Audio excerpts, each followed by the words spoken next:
चोरीच्या घटनांमध्ये दिवसेंदिवस मोठ्या प्रमाणात वाढ होते आणि यामुळे नागरिकांमध्ये भीतीचं वातावरण पसरलेलं आहे। आपल्या घरातील सामान, मौल्यवान वस्तू तसंच आपल्या घरातल्या सगळ्यांची जी खबरदारी आहे ती कशा पद्धतीनं घ्यावी याच विचारात सध्या अमरावतीकर आहेत।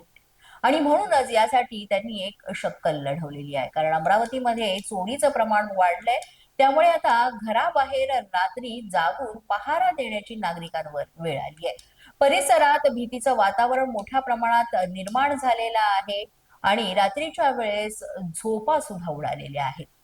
चोर कुठल्याही क्षणी येऊन पूर्ण घर तर साफ करतात, त्याबरोबरच नागरिकांवर हल्ले सुद्धा करतात। याच भीतीनं आता अमरावतीमध्ये रात्रीच्या वेळेस नागरिक घराबाहेरच बसून पहारा देताना पाहायला मिळत आहेत।